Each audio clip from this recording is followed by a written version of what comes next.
the other way we can sense God's voice is through impressions.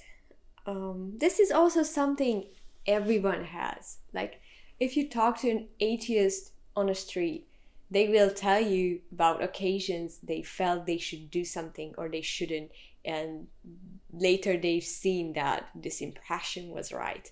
So I think everyone has testimonies about having impressions from God, and you can be sensitive to those impressions.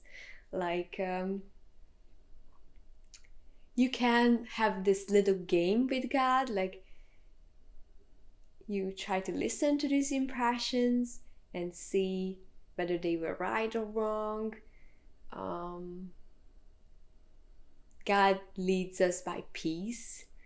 So it's like you can check whether you have peace about something. But this is also a thing that can be influenced by a lot of factors. As I already said, we have so-called filters, like our worldview and upbringing and traumas and image of God, image of the world, image of ourselves. And it can twist our impressions. So sometimes people tell me like, oh, I don't have peace about something because I think it is of the devil. Of course you don't have peace about something that you think it's demonic. Like, come on. And sometimes like they hear a new revelation or a new teaching and it's strange for them and they don't have peace, and then they take it as a spiritual hearing and it's not.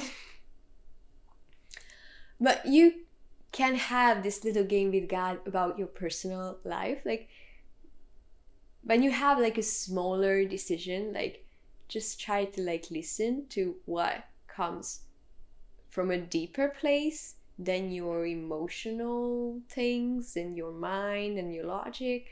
Like, sometimes these impressions are highly illogical, but you still have some kind of peace and knowing that it is right. For example, there was a season when I was really shy and really anxious, and I struggled to greet people or look them in the eye. And I had this impression that I should go on the streets to do outreach and talk about the love of God. And I had a struggle of greeting the teachers or my classmates. So yeah, I was really anxious. And so it was so not logical for me to like do that. Walking up to strangers and starting conversations, no matter what the topic.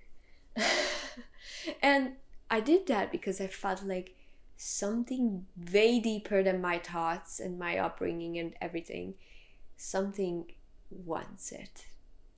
And it's so good that I listened to this impression, because a lot of things changed in me, first and foremost, as a result. And of course, I have quite a few testimony from that season, but actually it has done so good to me that I tried it. Like, it has broken so many of my boundaries and limitations and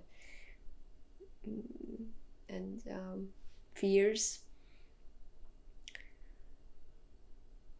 So I would absolutely recommend anyone to like experiment with it.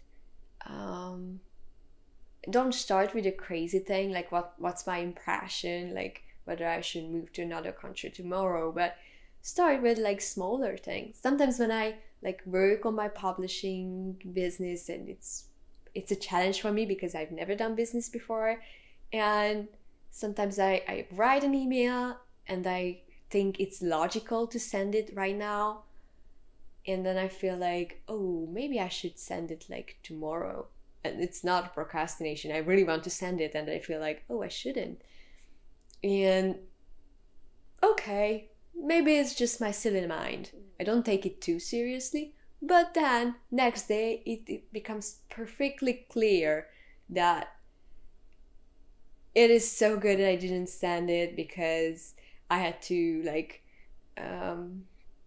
explain myself because the situation has changed, and it's so good that I send it later. So yeah, it can be highly efficient as well to like listen to these impressions coming from God.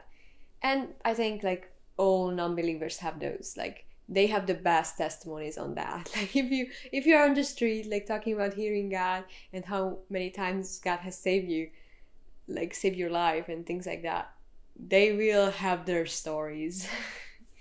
And yeah, I want you to see that you did hear God, you do hear God, and you will hear God.